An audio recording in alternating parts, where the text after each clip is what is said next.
Wishbone's going to help me demonstrate how to use a gentle leader. Now, a few things about the gentle leader. What's really going to make this secure is placing the buckle directly on the back of the dog's skull. Okay, so a lot of people think it's how tight you make the nose hole, but really that has very little to do with the level of security you should be getting from this tool. So I will quickly demonstrate the things you need to do to set up.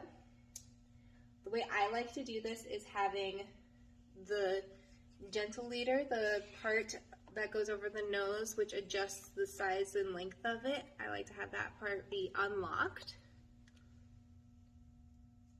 My goodness, this one's locked tight. Here we go. So it should be unlocked, meaning I should be able to slide it up and down, right, like that.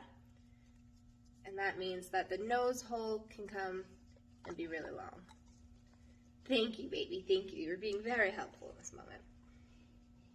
I haven't actually sized this one for her head, so I'm not sure it'll fit. We'll see what happens, okay?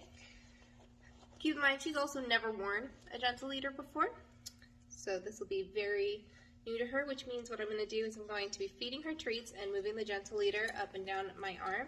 I'm moving the part that's going to go over her nose. Here we go. Good job. Good job. So I'm looking for any sign that she's uncomfortable. She's not. She's just really focused on the treats. Very good girl. Now that she's through that, I'm going to give her this big one to work on while I attach this again right behind her head.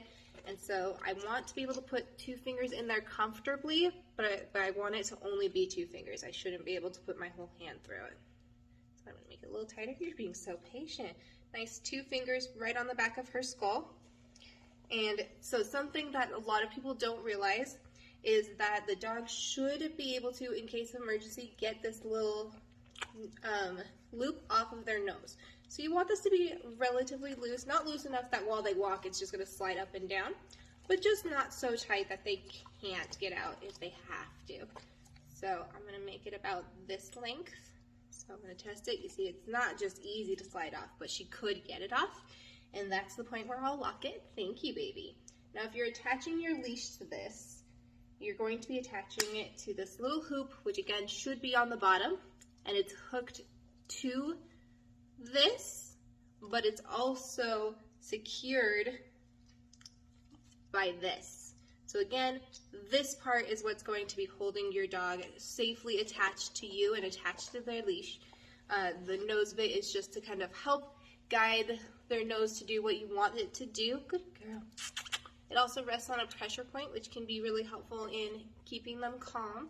But a big mistake that a lot of people make is trying to use the gentle leader to steer their dog, which really the goal of it is just to make sure that you feel secure that your dog isn't going to get off leash and get too strong and pulley.